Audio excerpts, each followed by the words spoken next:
ଶ୍ରୀ ଜଗନ୍ନାଥ ହର ହର ଶମ୍ଭୁ। ଆଗକୁ ଆସିଛି ତ୍ରିବେଣୀ ଅମାବାସ୍ୟା ବା ମୌନି ଅମାବାସ୍ୟା। ଏହି ତ୍ରିବେଣୀ ଆଜି ଆମେ ଆଲୋଚନା କରିବା। ଏହି ତ୍ରିବେଣୀ ଅମାବାସ୍ୟା ଦିନ କ'ଣ କଲେ ଆମକୁ ଜୀବନର ସବୁ ପ୍ରକାର ସଫଳତା ମିଳିବ ଓ କିପରି ଏହା ପାଳନ କରାଯିବା ଉଚିତ, ଆଉ କ'ଣ କଲେ ଆମର ସମସ୍ତ ପ୍ରକାର ସମସ୍ୟା ଦୂର ହୋଇପାରିବ। ମାଘ ମାସର ଅମାବାସ୍ୟାକୁ ମୌନି ଅମାବାସ୍ୟା ବା ତ୍ରିବେଣୀ ଅମାବାସ୍ୟା କୁହାଯାଏ। ଏହି ଦିନ କୁମ୍ଭମେଳାର ପବିତ୍ର ସ୍ଥାନରେ ବୁଡ଼ ପକାଇବାକୁ ଶ୍ରଦ୍ଧାଳୁମାନେ ଅଧିକ ପସନ୍ଦ କରନ୍ତି।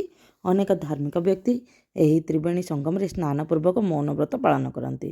ଜ୍ୟୋତିଷ ଶାସ୍ତ୍ର ଅନୁସାରେ ମୌନି ଅମାବାସ୍ୟାରେ ଆମ ମନ ଓ ଭାବର ଦେବତା ଚନ୍ଦ୍ର ଦେଖାଯାଆନ୍ତି ନାହିଁ ଏବଂ ଦୁର୍ବଳ ରୁହନ୍ତି।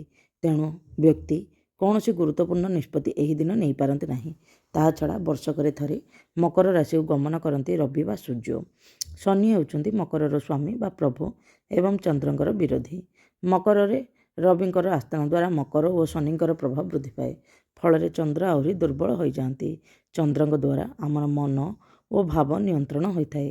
ତେଣୁ ଆମର ଚିନ୍ତା କରିବା ଏବଂ ନିଷ୍ପତ୍ତି ନେବାର ଶକ୍ତି ଅପେକ୍ଷାକୃତ ଦୁର୍ବଳ ହୁଏ।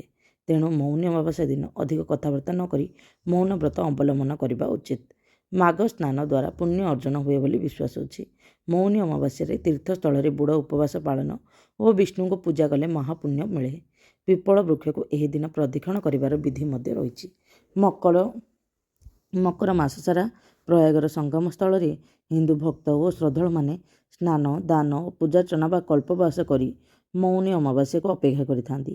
ମାସବ୍ୟାପୀ କେତେକ ସାଧୁସନ୍ଥ କେବଳ ଜଳପାନ କରନ୍ତି ଓ ଆଉ କେତେକ ଦିନକୁ ଥରେ ହବିଷ ପାଳନ କରନ୍ତି। ଏ କଥା ମଧ୍ୟ କୁହାଯାଏ ଯେ ସୃଷ୍ଟିର ଆରମ୍ଭରେ ସବୁ ଶାନ୍ତ ଓ ନୀରବ ଥିଲା।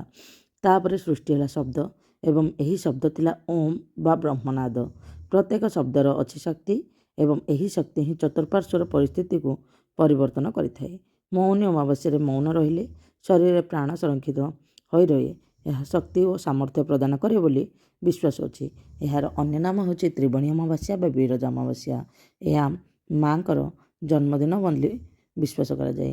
ଏହି ଦିନ ଆମର ବିରଜା ମନ୍ଦିରରେ ମା ସାବିତ୍ରୀ ବେଶରେ ଦର୍ଶନ ଦିଅନ୍ତି। ଏଇଠି ତୀର୍ଥ ବୁଡ଼ ଉପବାସ କରି ବିଷ୍ଣୁଙ୍କୁ ପୂଜା କରାଯାଏ। ତ୍ରିବେଣୀ ଅମାବାସ୍ୟା ହେଉଛି ମା ବିରଜାଙ୍କର ଜନ୍ମତିଥି। ଜନ୍ମତିଥିରେ ମା ସାବିତ୍ରୀ ବେଶରେ ଦର୍ଶନ ଦିଅନ୍ତି। ପବିତ୍ର ମୌନି ତଥା ତ୍ରିବେଣୀ ଅମାବାସ୍ୟା। ଏହି ଅବସରରେ ରାଜ୍ୟର ବିଭିନ୍ନ ସ୍ଥାନରେ ଶ୍ରଦ୍ଧାଳୁମାନେ ପବିତ୍ର ପୁଷ୍କରଣୀ ଗୁଡ଼ାକରେ ମଧ୍ୟ ବୁଡ଼ ପକାନ୍ତି। ଏହା ସହ ପ୍ରୟାଗରାଜ ଓ ଅନ୍ୟ ସ୍ଥାନରେ ମଧ୍ୟ ଶ୍ରଦ୍ଧାଳୁମାନେ ଗଙ୍ଗା ନଦୀରେ କିମ୍ବା ପ୍ରୟାଗରାଜରେ ବୁଡ଼ ପକାନ୍ତି। ସକାଳୁ ସକାଳୁ ଭିଡ଼ ଲଗାନ୍ତି।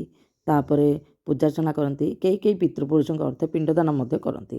ତ୍ରିବେଣୀ ଅମାବାସ୍ୟା ଅବସରରେ ଯାଜପୁରର ଅଧିଷ୍ଠାତ୍ରୀ ଦେବୀ ମା ବିରଜାଙ୍କ ସୁବର୍ଣ୍ଣକ୍ଷେତ୍ର ବା ଜନ୍ମଦିନ ପାଳନ ହୁଏ। ଏଥିପାଇଁ ଚଳଚଞ୍ଚଳ ହୋଇ ଉଠେ ବିରଜା ପୀଠ। ବ୍ରାହ୍ମ ମୁହୂର୍ତ୍ତରେ ଦେବୀଙ୍କ ନିତ୍ୟ ସ୍ନାନ ଓ ବେଶ କାର୍ଯ୍ୟ ସରିବା ପରେ ଦେବୀଙ୍କୁ ସୁବର୍ଣ୍ଣକ୍ଷେତ୍ର ବିହିତ ମହାସ୍ନାନ କରାଯାଏ। ଏହା ପରମ୍ପରା ଅନୁଯାୟୀ ସମସ୍ତ କାର୍ଯ୍ୟ ସ୍ଥିର କରାଯାଏ।